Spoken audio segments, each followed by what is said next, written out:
Good morning, good afternoon, colleagues. Once more, welcome to this webinar conversation that we are going to have today. So, my name is Lavenda Ochieng. I am a research assistant at the Africa Research and Impact Network, and I warmly welcome you to this conversation. So, just a quick reminder, kindly let's just mute our microphones so that we can have a very smooth session throughout the discussion. So, as I said, welcome to this evidence brief discussion. This is one of the briefs that the team developed. This is the ARENE team under the LEAPS program. The LEAPS is learning together to advance evidence and equity in policy making to achieve sustainable development in Africa. So the LEAPS program developed various briefs during the last year's training that was conducted in April.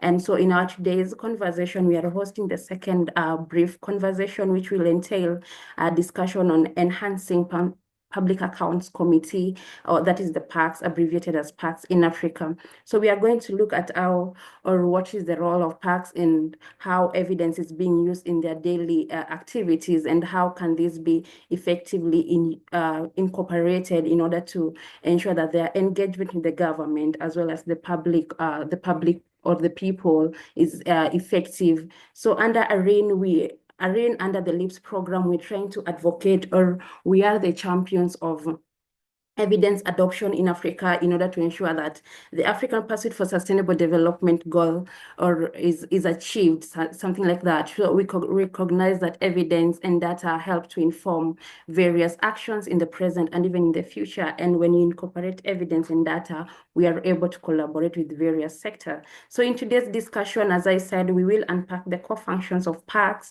We will look at how the committee or how are they implementing their activities? Is the evidence part of their daily operations? And what are the institutional barriers that really hinders the PACS operation? So I'll briefly introduce our speakers for the day and welcome them to take us through the conversation. So the first person, we will have Ms. Florence Onyango. Ms. Florence will give us the opening remarks. She is a communication manager at ARENE. She is also highly skilled professional in the field of communication. She's specializing in climate change and sustainability. Addition to her expertise, Florence's experience in communication is regarded as a thought leader in the field of climate change and sustainability. She has authored quite a number of numerous opinion pieces, leveraging her profile knowledge and expertise to provide valuable insights and analytical perspective. I will also introduce our two more panelists before I give the floor to Florence. Another speaker we will have today is Mr. Abdullahi Adebayo. He is a governance and international development professional with over 5 years of experience in project management, civic technology, public finance management, climate change, and public policy innovation. So he's currently a Chevening scholar pursuing a master's in public policy at the University of Essex via the United Kingdom Foreign Commonwealth Development Office, that is the FCDO Chevening Scholarship for Future Leaders. So Mr. Abdullah was a former, or is a formerly senior program officer with Paradigm Leadership Support Initiative, that is the PLSI, where he held and managed multiple reforms and projects that impacted millions of Nigerians, including strengthening public audit practices and accountability in Nigerians' public institutions. So he is also able to enhance citizen participation in governance and improve the public service delivery in Nigeria. Another panelist that we'll have today is Mr. Ismaila Selau, who is an operations analyst, a public policy researcher, a community organizer, and a fellow at ARENE. So formerly, he was also a research and policy associate at Paradigm Leadership Support Initiative, that is the PLSI. Also, Ismaila holds a BSc in Technology degree in Operation Research from the Federal University of Technology, Yola, that is in Nigeria. He also has a master's degree in Research and Public Policy from the University of Ibadan, and a certificate in Policy Analysis from the National Collaborating Center for Healthy Public Policy in Canada. So without talking too much, my name is Lavenda Ochieng again. I will be your moderator for this session. Allow me welcome Florence to give us an opening remark as well as what was contained in the evidence brief before we delve into the conversation. Ms. Florence, over to you. Thank you very much, Lavenda. That was such a flowery introduction about Florence. A very good afternoon to our participants joining us from the East African region, and a good morning or good evening to those tuning in from other parts of the world. Many thanks indeed for tuning in to this discussion. And on behalf of the Africa Research and Impact Network and our partners in the LEAPS initiative, may I take this opportunity to warmly welcome you to this important webinar. We will engage in very critical and timely discussion on strengthening the public accountability committees, that is PACs across Africa. As you may all know, several institutions, the global South, are reeling under mismanagement of resources, and this is occasioned by a lack of strong accountability committees, and therefore they are not able to realize their imperatives, or they are not able to achieve their mandates. And I therefore think this discussion could not have come at a better time. So the session is part of the Africa LEAPS, as Lavenda said, and for those who might not be familiar, LEAPS stands for Learning Together to Advance Evidence and Equity in Policy Making to Achieve the Sustainable Development Goals. That's quite a mouthful. In a sense, we are focused on strengthening the use of evidence in policy making right across the continent. And through these LEAPS, policymakers and researchers have received training and resources just to strengthen the link between research and policy action. And last year, the AFIDEP team, supported by the Africa Research and Impact Network, that is ARENA organization, were quite instrumental in equipping decision makers with skills just to translate evidence into impactful governance reforms. And one of the key outputs of that training was the preparation of policy briefs. They prepared quite a number, and therefore the Public Accountability Committee's policy brief that we are just about to discuss today is a product of that training. And it's quite an excellent document that highlights the challenges, and it actually also provides recommendations to enhance the effectiveness of public accountability committees across the continent. Therefore, as we begin, I encourage you to actively participate. Please introduce yourselves in the chat, share your name, your affiliation, and expectations for today's discussions. We also welcome your insights, questions, and even challenges to our perspectives, because it is through your contributions that this discussion can be enriched. Now, public accountability committees are critical pillars of governance, and they ensure fiscal responsibility and oversight. However, as the policy brief highlights, they face systematic challenges ranging from political interference to resource constraints and limited public engagement. And therefore, these challenges, these barriers require a collaborative and evidence-driven approach. And that is what we seek to advance in this particular discussion this afternoon. And therefore, we look forward to a rich and engaging discussion. We implore you to make this session interactive, insightful, and of course, solution-oriented. And without taking much more time, let me now hand over to my colleague, Lavenda, who will continue to steer this discussion. Lavenda, I'm back to you. Thank you. Thank you so much, Florence, for those key highlights, unpacking the various evidence and how they need to be incorporated in parks. I really appreciate those highlights that you've put across. So without talking too much, I will welcome our first panelist for today, Mr. Abdullah Adebayo. In case you can hear me, kindly just say hi. Yeah, hello, can you hear me? Yes, I can hear you. Good afternoon. I hope it's afternoon your side. Yeah, it's Great. actually morning here, so good morning. Okay, good morning. Great. Thanks for that correction. Yeah, Good it's morning. pleasure. So Yeah, it's a I pleasure to will join. hand it over to you just to briefly give us not actually briefly, but extensively, give us what PACS entails, what are the key roles of PACS, and what really are the key challenges that the PACS face today in Africa, using a case study of Nigeria, and in case there is another country you've worked with. Go over to you, Mr. Abdullah. Okay, thank you so much, and thank you, and good morning once again. Good morning to all listeners at home, and I'm sure I believe everybody can actually hear me clearly. Yes, we can Just to hear say you. that I would, Sorry, Mr. yeah, Abdullah. basically is Maybe you put your camera in a better angle. We can see you well. oh, okay, Yeah, you can just see from your nose going upward. oh, I guess. Well, can you see me now? Yes, I think we can work with that. Go ahead.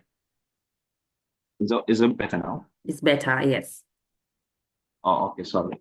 As I was saying, basically, to talk about, I will just quickly leverage on what Florence said earlier, because I know she gave a bit of insight into what public accounts is all about. And of course, and to leverage on the part of the question you asked around the functions of our public account committee and what they actually do, I will just probably start from more of, a brief discussion on what exactly it's public about, what public account committee is all about. It's certainly a committee, constituted from the legislative arm of government. Basically, one thing they actually, what they do most majorly is to see into strengthening accountability and to ensure there is some sort of accountability in public resources and to know that, how efficient is government actually using, public resources. So majorly in the context of Nigeria, the Public Account Committee is actually being chaired by, the opposition party, certainly in a democratic system where you have, political parties contesting for different positions. So there's a belief that if whosoever that is leading, if the party that leads, let's say for instance, the executive party, the party of the executive team, and so at the legislative arm, they certainly have to look for one opposition to be the one to chair the public account committee, some sort of strike and battle, because there's always this perception like oppositions are more around the part of they should be in the best place to hold governments accountable, to look into scrutinizing public resources and how funds are being utilized. So that's the logical perception and even both at the national and at the state level. But in the case where you probably don't have opposition party as a member of the legislative arm, certainly there's nothing you want to do. Then you have to certainly look into if one of the most senior member to give the role of the chairman of the public committee. So basically, what the entails is to look into ensuring the whole government officials accountable. And there are some key functions that they actually do. The first thing is to say around scrutinizing financial account, the public financial account of their financial account of the government, to look at critically into how government is spending public resources, what are the revenue generated. So it's not about looking at the expenditure part alone. They also look at both the revenue side and also the expenditure side.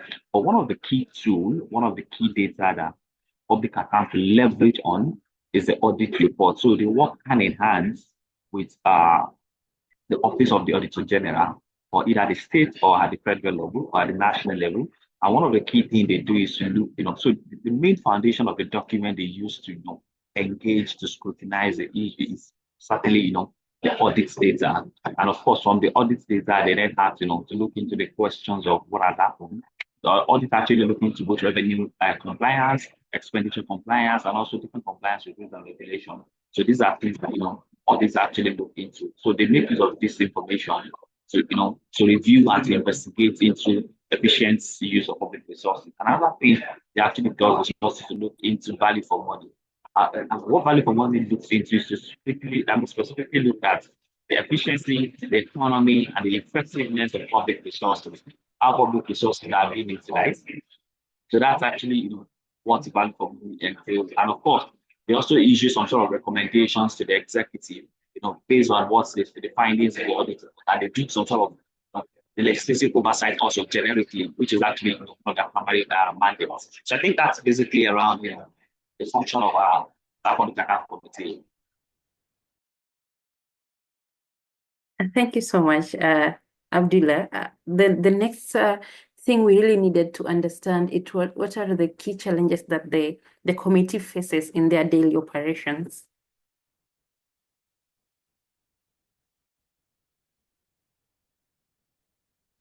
To talk about the key challenges, certainly I would start from the most important thing, and of course, like I said earlier, like I identified earlier, I said one of the key things that they use is the audit report. So basically, I would say the first challenge that public account committee actually face is the availability and timely review of audit reports. If the audit report is actually not available, there's a limit to what they can do, and there's a limit to how they can actually function, because that's the foundation of the work they want to do. So availability of the report is actually one of the key things for the office of for public account committee to operate or to do the work they want to do. And secondly, funding.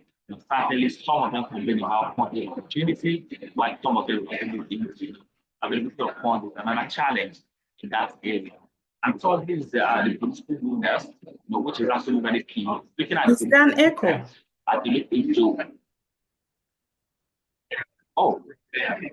There seems to be some echo on the background, or maybe you could adjust your settings.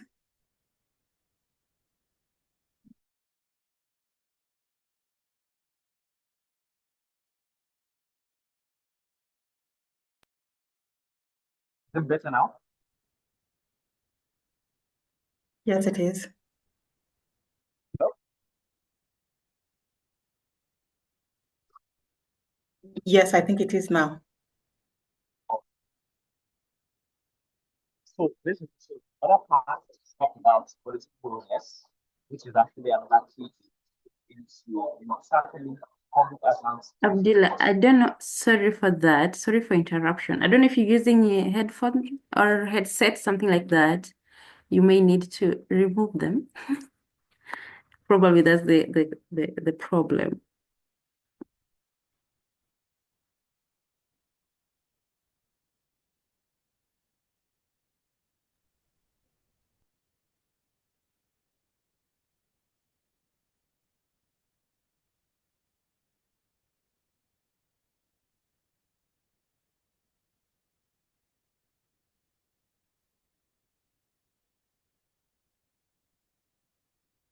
Hello, Abdullah.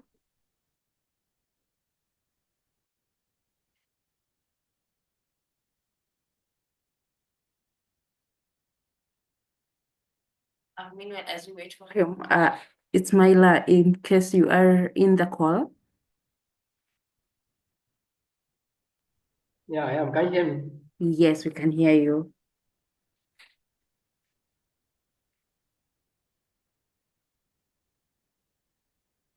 Probably you can just pick the question. Just tell us what are the key challenges that PACs experience in their daily operations, as we wait for Mr. Abdullah maybe to just give us more addition on the same. Yeah, thank you so much. And maybe we'll request you turn on your camera. Thank you. Yeah, thanks so much. So, yeah, in addition to what Mr. Abdullah have said, one of the challenges that they also face is poor funding. They usually face poor allocation of funding to them, and without this fund, there's little they can do. Another challenge that they also face is staff shortages. This public account committee have to look at the audit report of many of the agencies in the state, and then if they lack the capacity or the number of staff strength to be able to look at this document, that may be a challenge to the activities. Okay, thank you so much, Ismaila. Abdullahi, can you hear us now?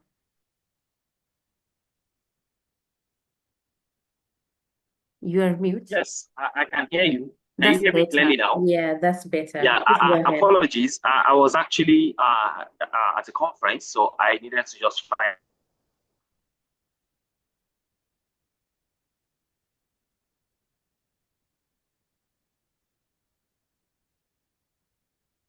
Sorry, is it my network? You're hanging?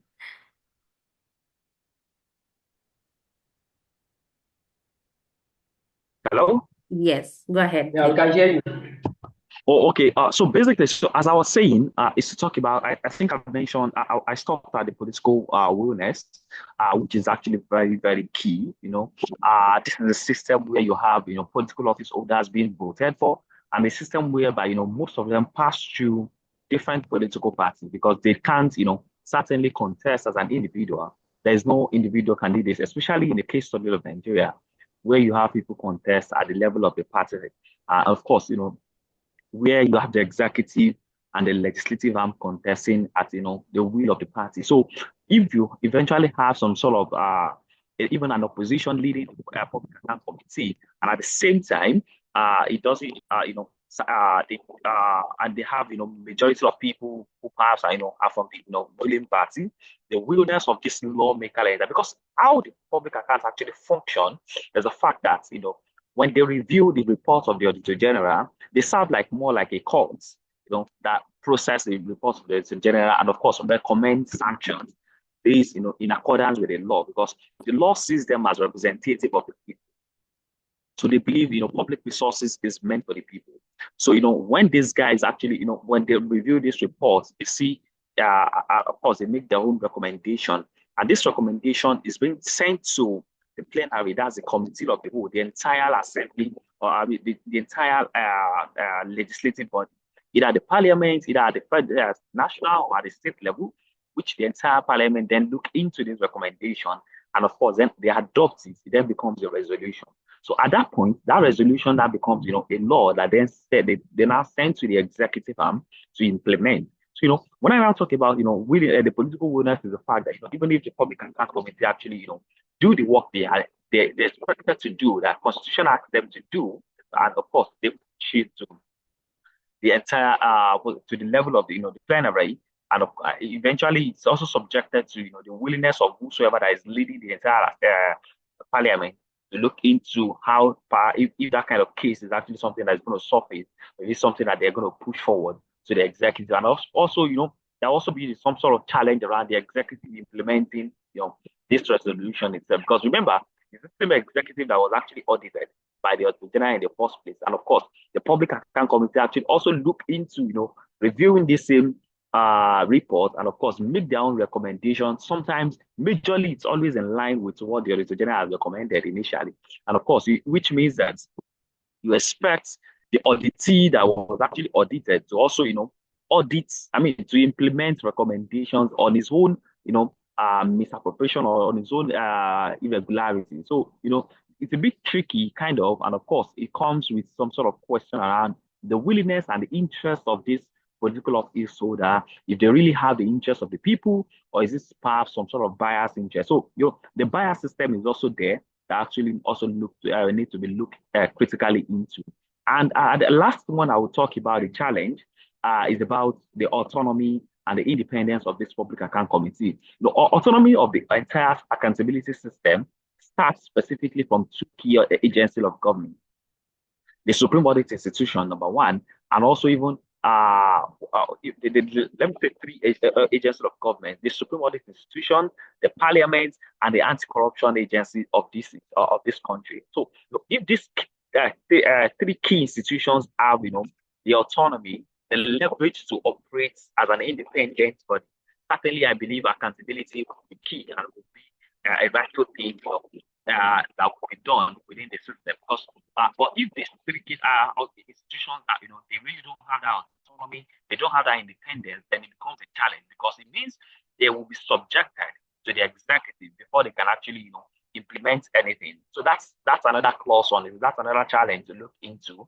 And of course, if this the autonomy means that if the entire legislative arm or the parliament is independent of their whole, and of course they have the resources, financial resources, human resources, capital resources, the administrative resources to actually implement or to do anything they want to do as an independent entity, then certainly they will be able to allocate enough funding to the Public Accounts Committee to be able to investigate issues of irregularities around public resources, utilization of public resources and also like that. So with that, I certainly believe that, accountability would then, be addressed. But, if independence is actually not, treated as an entity, to look into as that challenge is being addressed, then there might be, a gap in them being able to deliver the work they're doing. Thank you. Thank you so much for those highlights. I think at this time we're trying to now understand or get a clear overview of what PACS entails in case you didn't get to know or you didn't know at first. So this is really amazing, and I hope it's very it's a learning process, it's a learning session, and we're trying to understand these various perspectives of PACS and how they manage their operations. So moving forward, now we want to link the Public Accounts Committee's work to what LIP's trying to advocate for, and that is the use of evidence in their daily operations. And back to you still, Abdullahi, which type of evidence, first of all, before we go to which type of evidence, do this committee incorporate evidence in their daily activities, and what type of evidence are these? For me, I would say yes. They actually have, they incorporate evidence to my own literal understanding and to my engagement with the Public Account Committee over the years. They certainly incorporate enough evidence because first, like I said, is the foundation of the work they do relies on the report of the Auditor General, which is an institutional accountability report, and of course, that is the data on its own, and that is an evidence for the Public Account Committee to look into. And that is what they leverage to start looking into what are the issues, what are the anomalies, what are the irregularities that the Auditor General has actually identified, and for them to start looking into doing some sort of secondary investigation or look into a generic oversight to look at how well public resources have been managed. So that is actually a very key evidence that they actually leverage on. And secondly, another evidence I would say they probably use is also to use, the legal framework within the context of public financial management. But specifically, we can look. Certainly, we look at the budget data, procurement laws. They look at the procurement laws. They look at different institutional framework that guides the operation of public financial management within the context of either the states or the national government of this country. So these are different things that they certainly look into, and of course, which binds them as evidences that they definitely use to investigate their issue. But the third part of maybe probably would not really. It's about the secondary investigation. Where they actually also, because the way they operate, sometimes they invite agencies of government that have actually been, included, that have been indicted, and ask them to come and, make some sort of explanation. Perhaps, let's say, on capital projects, the part of the secondary investigation to see some sort of field visits to look critically into what is happening, what has actually transpired, especially as reported by the General, is another part that I really don't feel like maybe the public accounts actually invest more in that sector. But truthful, or the other part of looking at different data, institutional reports, institutional accountability data, and also like that, it's actually it's the foundation of the work they do, and certainly they leverage most of this data, this evidence to investigate, to look into the work they do. Thank you so much. Thank you so much. I think this is really understandable and is self-explanatory. I will encourage our participant in case there's a question that you will need to get or you didn't get clearly or you need more explanation on, kindly just feel free to put in the chat section so that we can address them as we continue this conversation. Thank you so much, Mr. Abdullahi. The next question, I will address it to Mr.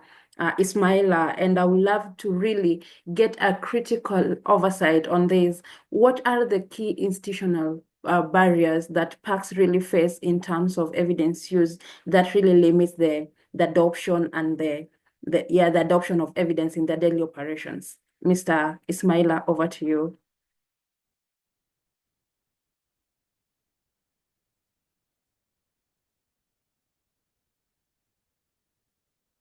Yeah, thanks so much. Yeah, one of the institutional barriers to the activities of the park committee are they have limited access to information. You know, sometimes the agencies or the auditors are supposed to submit audit report that contains both the financial audit and also the performance audit and also the audit queries. But sometimes some of them usually submit financial audit which contains a lot of financial information that is very difficult to understand, and they just intentionally exclude those audit queries just to prevent them from holding them accountable. So another institutional barrier is also the capacity constraint. That, as I've said earlier, many of these public account committees lack capacity, lack enough staff strength to actually carry out these oversight functions that are legally mandated to carry. So another institutional barrier is also weak enforcement mechanisms.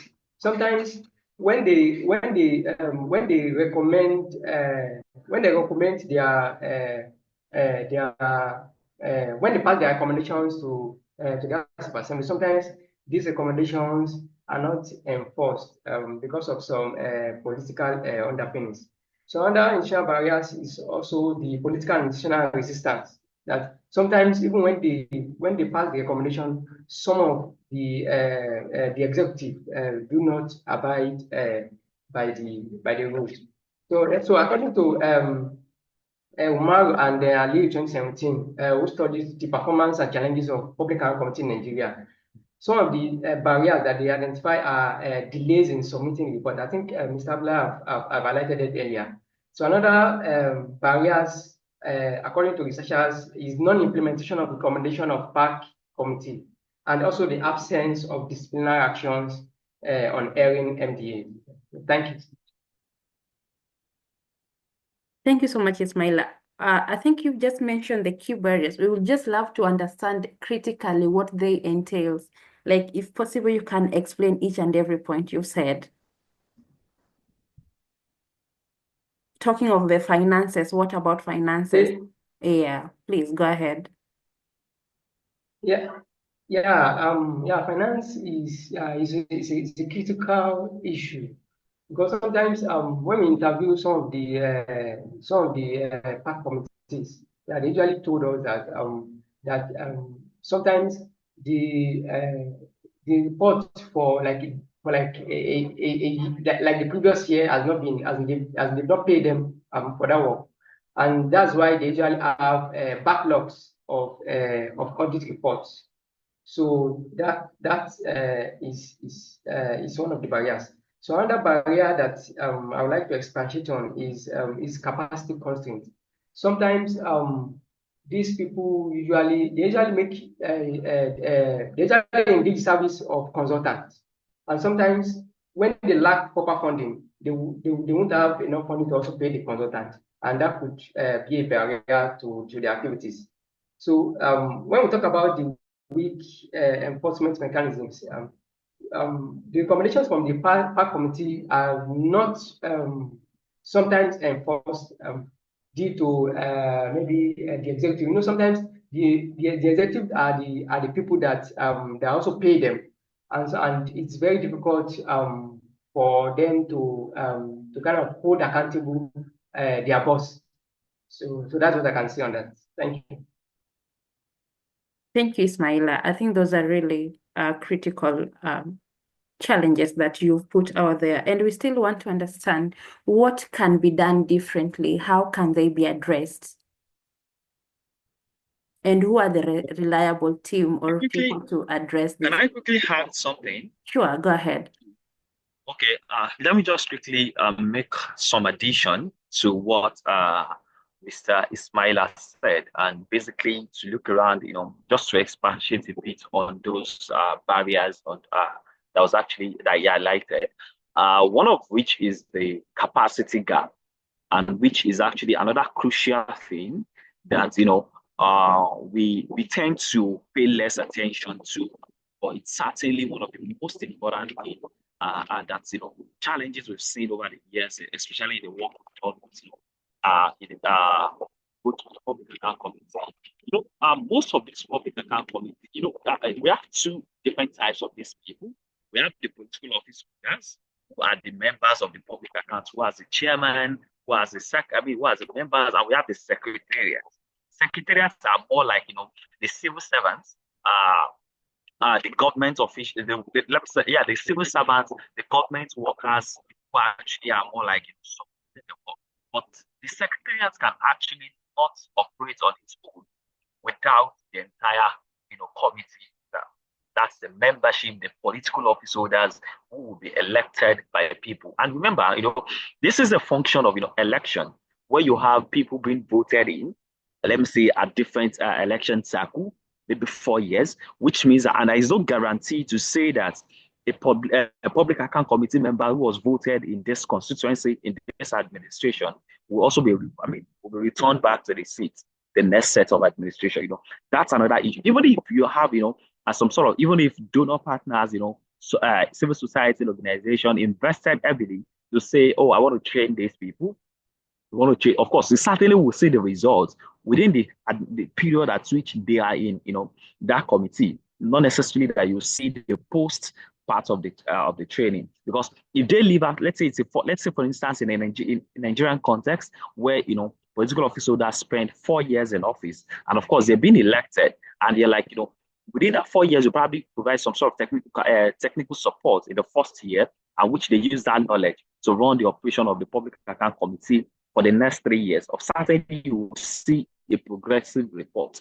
So in the next election cycle, if most of them are not being elected in back to the system, and of course probably they were house, or even if they were elected in, and of course the leadership of the house did not take them, not allot them to this public account committee again, maybe they are probably push them into different committees entirely, then it becomes another challenge. Which means, the new set of people who comes into that place, there will be some sort of technical deficits around that area. There will be a technical gap also. So that's actually the illustration of, how the technical capacity works. However, most of the things we probably do, even if we want to engage, we say, oh, in the secretariat itself, we provide some technical support for the secretariat who are more like, the driver of the work.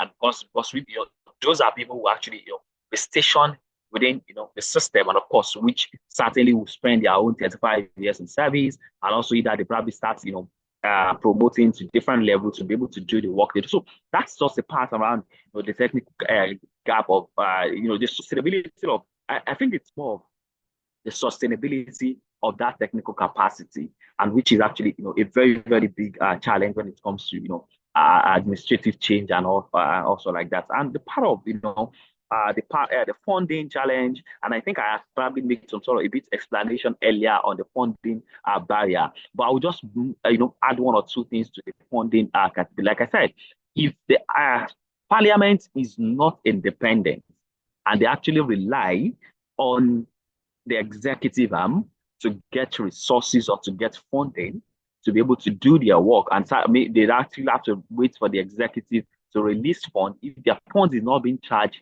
directly from the source of the force, like as an independent entity, there will certainly be a challenge, because whenever the public accounts prepare the committee's budget to say this is a budget we want to use to work on this, and I, assuming I am the executive member, and I see that, oh, we want to use this amount of money to make, to investigate my atrocities. Certainly, I probably want to delay that. It will give some sort of a bit of excuse of there's no availability of funding, there's no, task shifting priorities, and also, so that's why I said, the part of autonomy, the part of funding, they are a bit, intertwined in the sense that, they work hand in hand.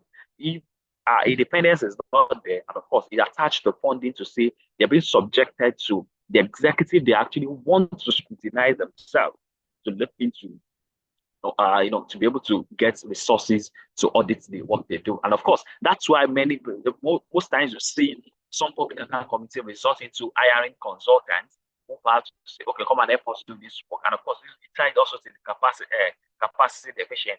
And another part of their consultants is also the bias of, the interest of the person coming in, because you wouldn't know whose interest is the person protecting. Is it the interest of the public, or is it the interest of some set of individuals? So, it's a bit tricky, but the most significant, and I feel it's one of the key things we probably want to see into doing differently, is to look around all these accountability institutions, the autonomy and the independence of most of these accountability institutions is one key thing I feel that, if we can look into achieving those autonomy, then I believe there'll be a way of, operating or doing this work differently. Great, great. That is really, really intriguing. That is really amazing highlights there. Really, I'm impressed. And I'll really just follow up with a key question that on biasness that the community is kind of facing.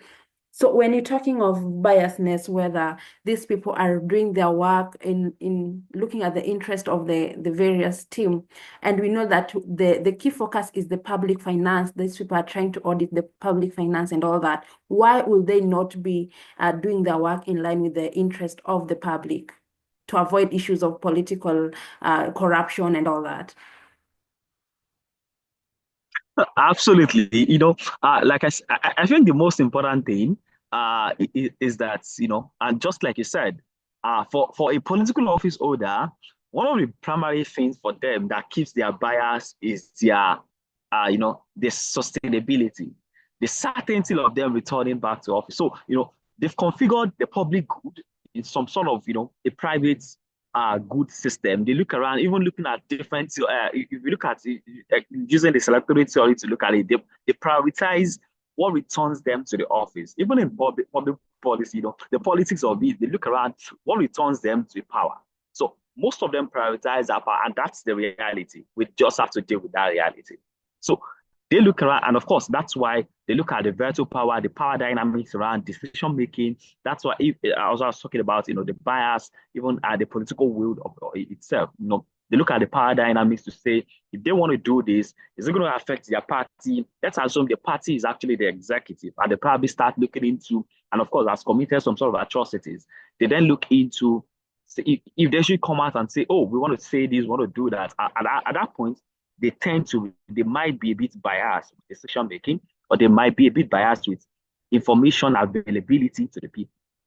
Because that is another part we are not also talking about. And of course, that's about the power of the public account itself.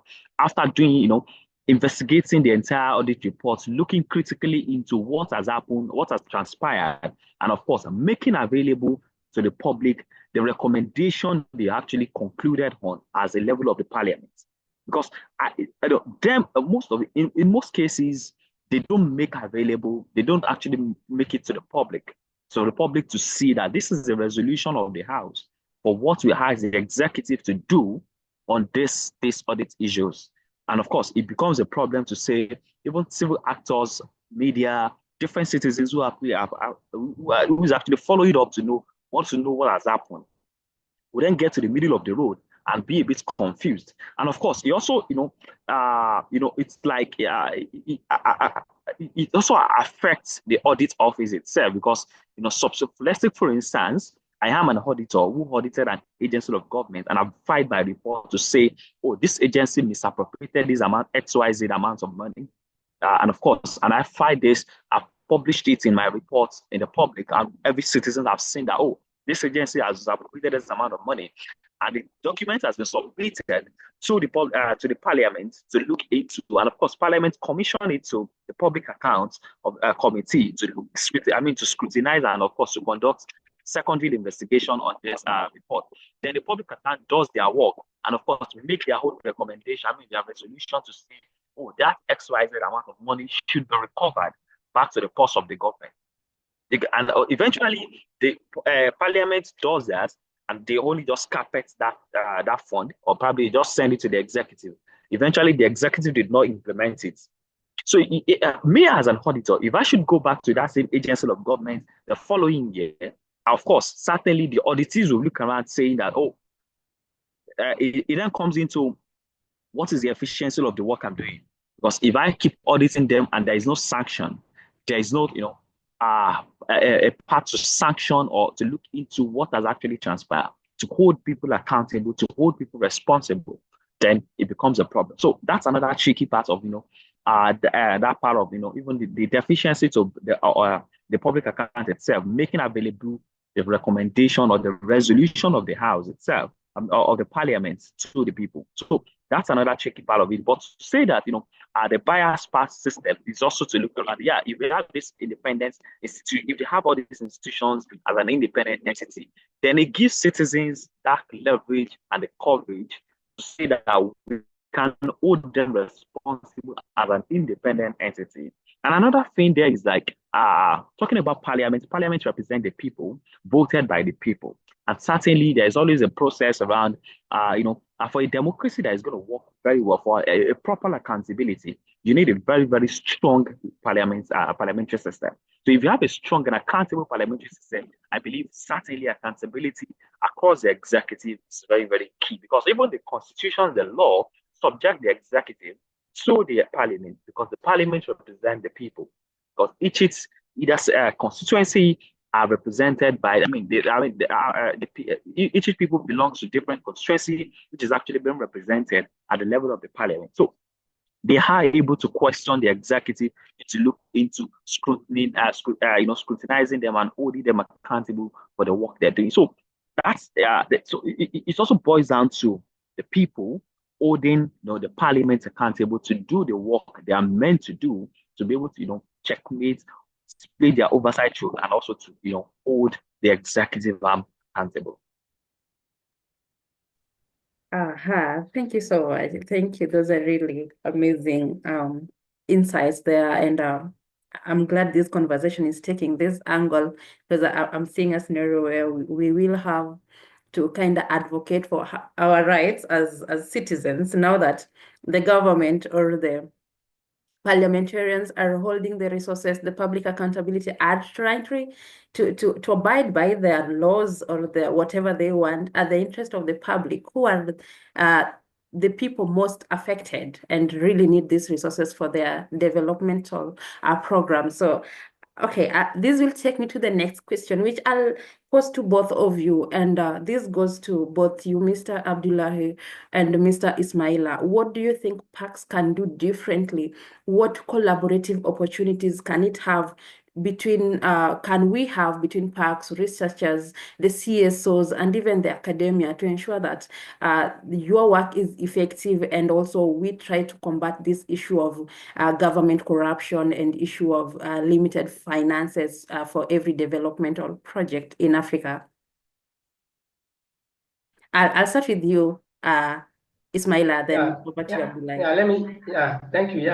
So let me start by saying that so one of the ways PAC can collaborate with researchers and civil societies is they can partner with universities and think tanks to analyze financial data and assess policy impact.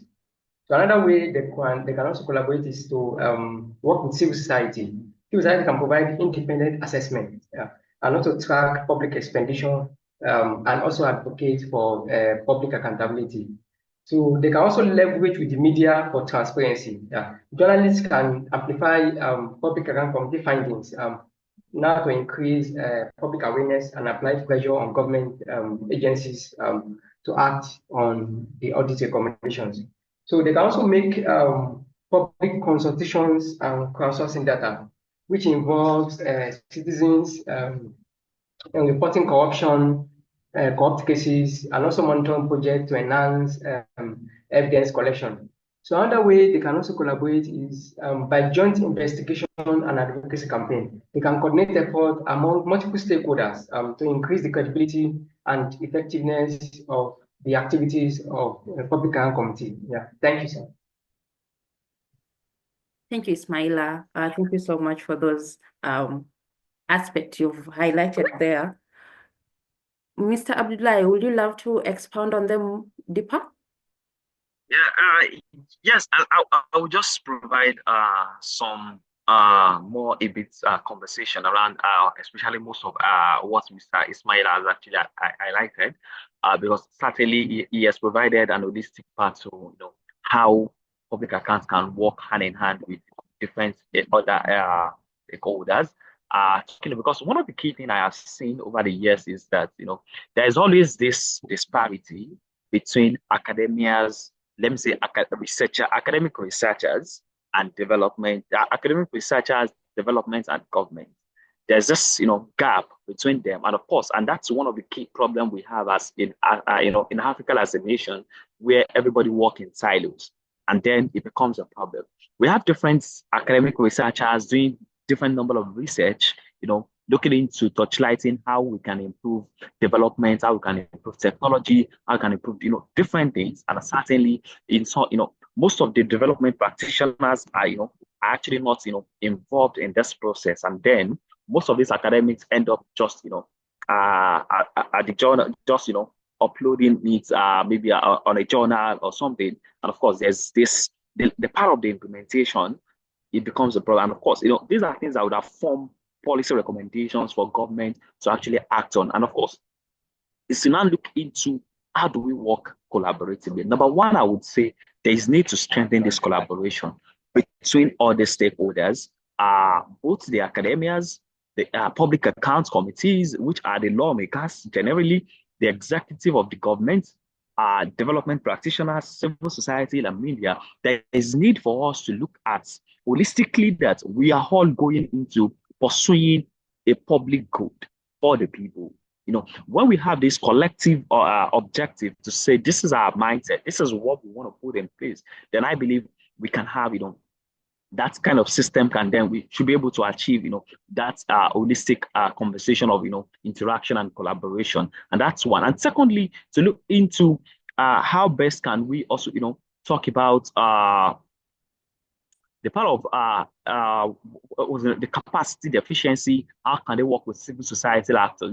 Certainly some civil society actors have this, capacity, they have this technical capacity that they can actually provide to support the work of the public account. They can provide technical support for them at different intervals, because most of one of the key things with civil society, they are knowledge providers who have this capacity to be able to do the needful. And of course, it's to look around. These are ways that they can work with public account committee can work with civil society to be able to, strengthen their capacity to do the work they're expected to do. And of course, with the part of the media, certainly, we're in the world where media is very, very crucial, and we all need media to strengthen our democracy. So there's need for them to work collaboratively with the media to strengthen accountability within, the system. And of course, so holistically, I feel there's need to, collaborate and enhance that collaboration, and for us to start looking at it that, there's need for us to strengthen African democracy, or strengthen participatory governance in Africa, to strengthen democracy. There's need for all key stakeholders to look into, working hand in hand as a team to achieve this public common good. Thank you. Thank you so much. Thank you so much, Abdullahi. Thank you so much, Ismaila. So there is need to collaboratively work together to strengthen the African governance, to strengthen the African development initiatives. through pointing out the critical challenges that most organizations or most people face due to finances or other resources that are also critical in these areas. So I think that is really making sense and is bringing out the aspect on how as people who advocate for policies in Africa, having evidence incorporated in them can really even do another brief or a report too that can be shared through the media or any other platforms to ensure that we make noise and engage the public in these advocacy strategies. Thank you so much. At this point, I will just open the floor for our participants in case there is something you really need to highlight throughout the presentation. Kindly just feel free to raise your hand or put in the chat section. I'll read it for you.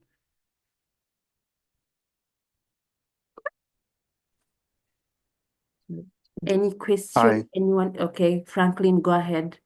Okay, mine is not really a question. I'll just say that I really enjoyed their presentation. It was very rich and very enlightening.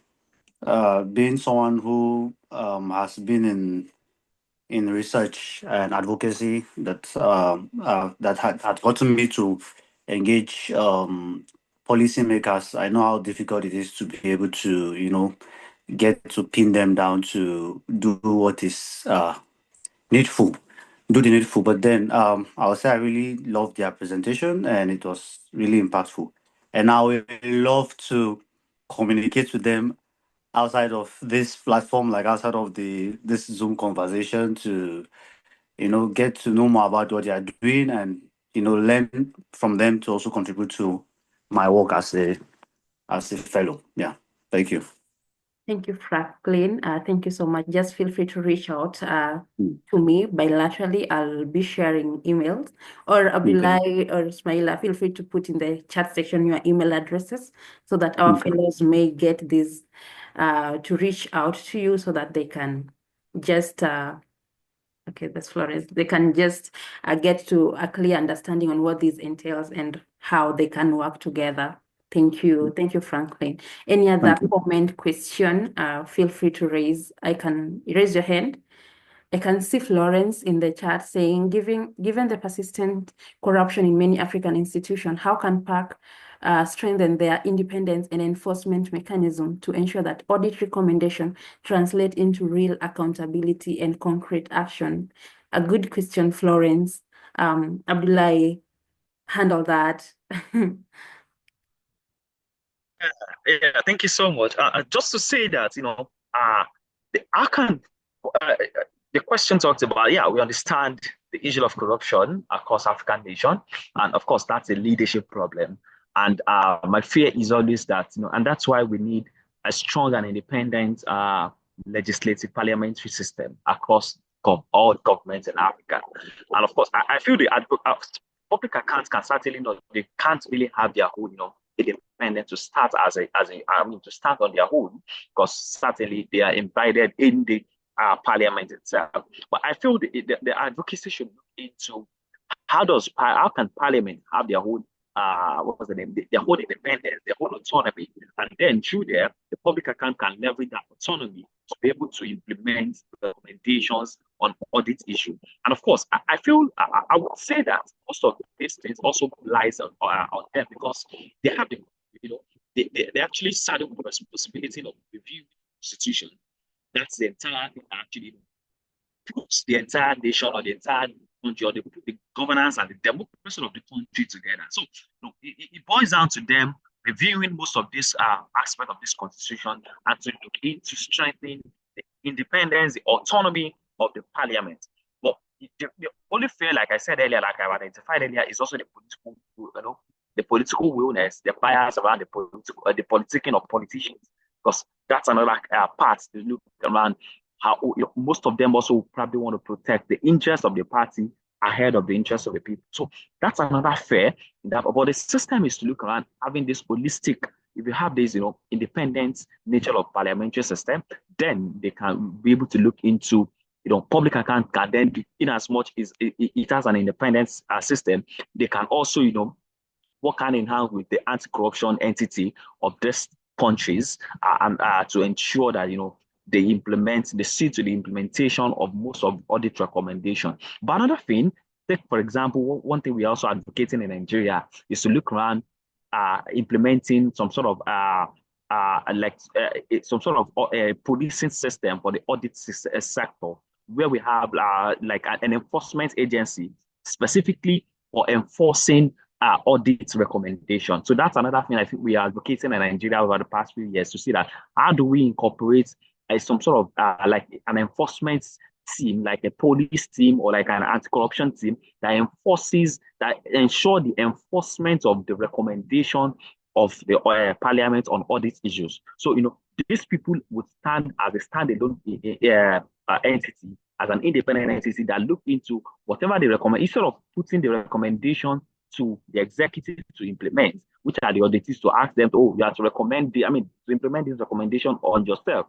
Then this standalone entity then look into enforcing that, recommendation within the system. And of course, I think that's another way to make sure that, audit recommendations are effectively being implemented across, African countries.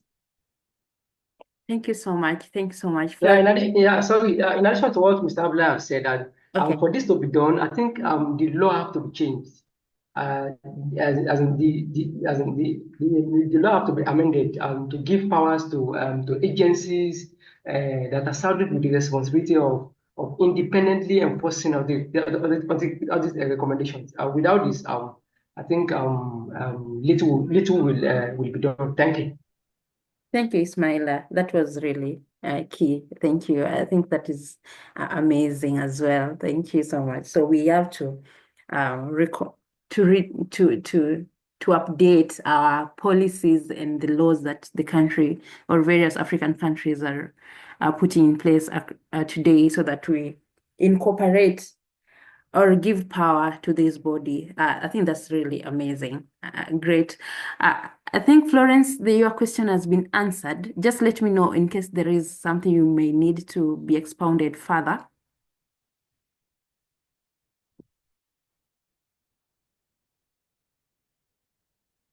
Florence? That was well explained, Lavender. That was well explained on. Yeah, thank you. Amazing, amazing. Thank you so much. Any other person with a question? I can see people putting their contact in the chat section, and Abdullah has put the LinkedIn page. Feel free to follow that page, and you can connect and engage further.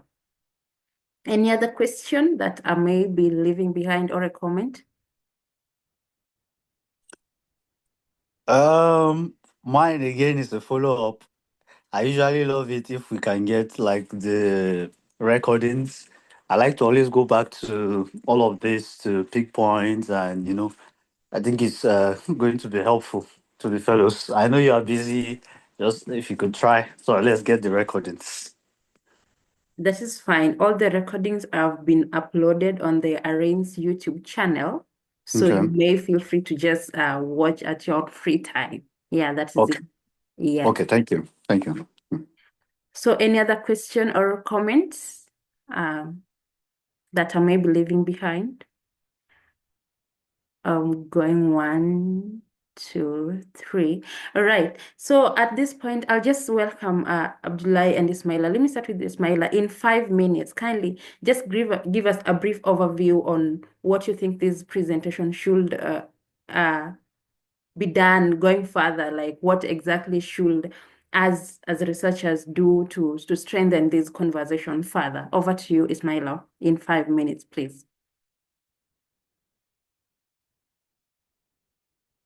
Yeah, thank you so much. One of the things I think should be done is the legal framework should be strengthened and to incorporate some of the gaps that were identified by Mr. Abdullah.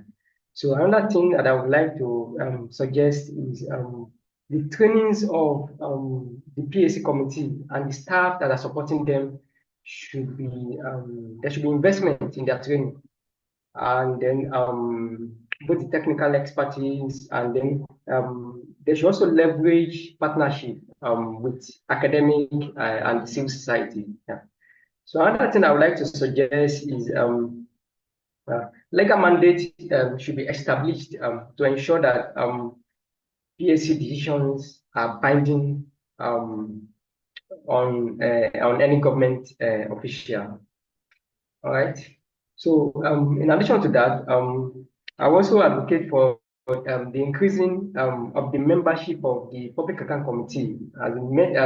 What I think is that there are too few to do such numerous work. So more members should be added to the committee, and also supporting staff in order to ensure. In addition, there should also be a presence of opposition members who is supposed to be the chairman of the Public Account Committee in order to enhance accountability.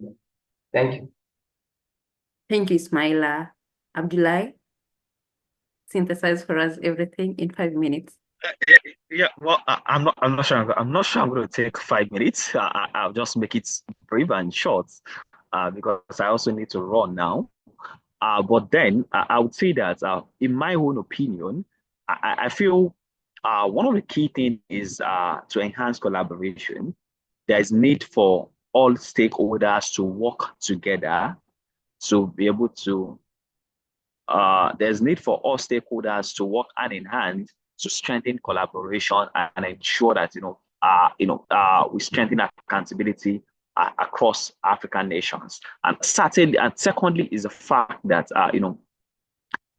because through collaboration, there's a lot of things we're going to gain. We're going to probably have access to more funding. We're going to have access to more advocacy network that we're able to influence policy decisions, that influence policy change. That also probably there will be needs to also provide some technical capacity to look into most of these gaps that we probably identified, and of course be able to provide solutions to most of those gaps. And secondly is the fact that I feel there is also need for and this like more to African Research Impact Network is to how do we expand to encourage more people across all African nations to get involved in this process. And of course, because I feel that if you have more researchers working together, there's need for these researchers. I mean, there's need to be.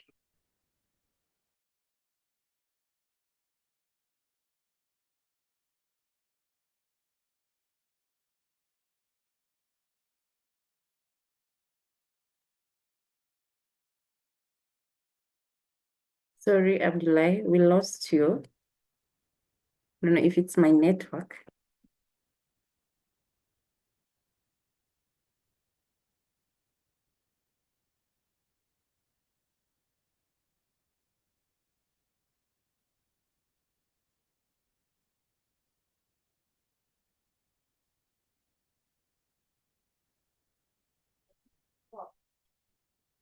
Seems we've lost Mr. Debayo. Yeah, it dropped.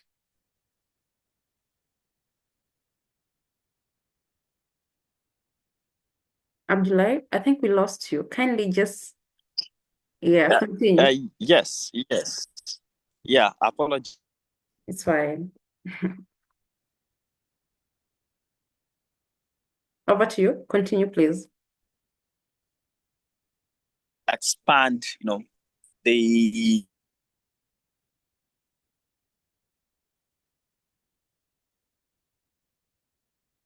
to engage more researchers, and of course how to bridge, connect most of these researchers to different development practitioners, civil society, so that their research can actually, help them influence, most of this, most of the policies, recommendation, and most of the work they want to do, and of course help them connect or the dots with, bring them closer to, bring the product of the research closer to the government, for government to be able to, leverage this information to make a rightful decision. So I think those are just the two recommendations that I have moving forward. Amazing. Thank you so much for those highlights. And I think we are taking notes as the Africa Research and Impact Network team. These are the key way forward that we will be looking into and will probably adopt. Thank you so much. At this point, I'll just wrap up this conversation. It was really amazing, and we've really learned a lot. And I'll share the recording with the team. I'll just welcome Florence from AREN to just give us a brief closing remark before we finalize this today's meeting. Florence, over to you, please.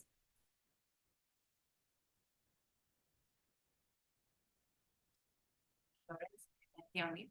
Over to you. Go ahead.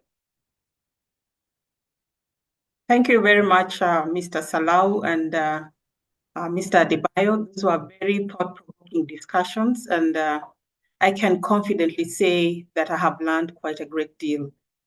And now, as we wrap up this important conversation, I'd like to reflect on some of the key points that were raised in this particular discussion. And one of them is that public accounts committees do much more than scrutinize expenditure. They leverage audit reports and collaborate with the Office of the Audit General to promote fiscal responsibility.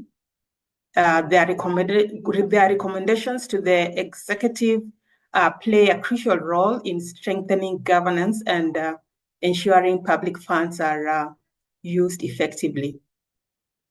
However, as we have heard today, also the public accounts committees also face significant challenges, and that includes delays in audit reports, inadequate funding, staff shortages, and lack of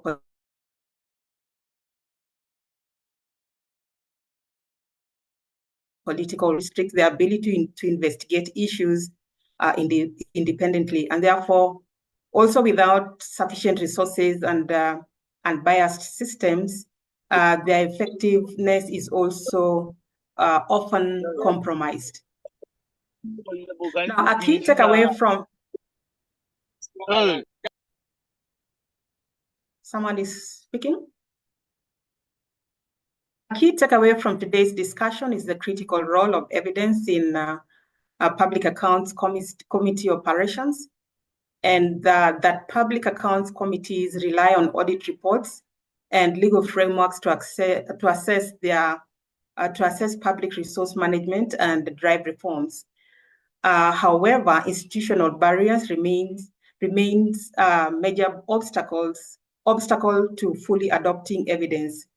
Limited access to information, inconsistent data, quality, capacity constraints, and weak enforcement mechanisms also hinder public accounts committees from realizing their mandate. The other issue that public accounts committees encounter is political influence, which weakens the implementation of their recommendations. So moving forward and strengthening the public accounts committees require a multi-stakeholder approach, one that ensures timely and accurate reporting, better funding, increased staff capacity, and greater independence. And more importantly, we must work to address the systemic challenges that prevent public accounts committees' recommendations from being effectively enforced. There was also the need for collaboration and review of policies that has also been emphasized. Also emphasized has been the research organizations working closer to governments to influence policy adoption and implementation. So with all this in mind, I sincerely thank you all for your active participation in today's discussion. And my name is Florence Onyango, and it has been an honor to be part of this valuable and timely conversation. Back to you, Lavender. Thank you, Florence. Thank you so much, Florence, for those critical highlights from this discussion. And I can attest that we really learned something, and we really appreciative for every participant and even our panelists who made time to join us today. So at this point, I'll just request Edna from AREN to help us take the group photo.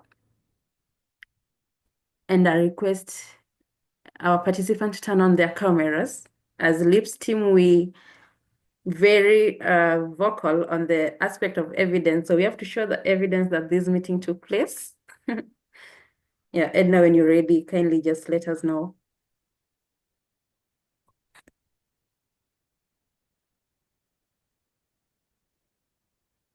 We can smile, let us know so that we can smile. Yeah, sure. You can smile.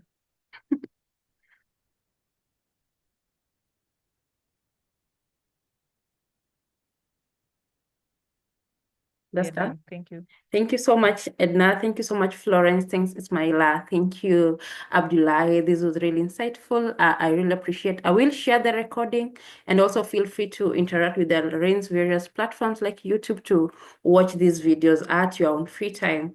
May you have a blessed week or weekend ahead. Let's touch base next week during the RAIN Friday reviews. Bye-bye. Bye.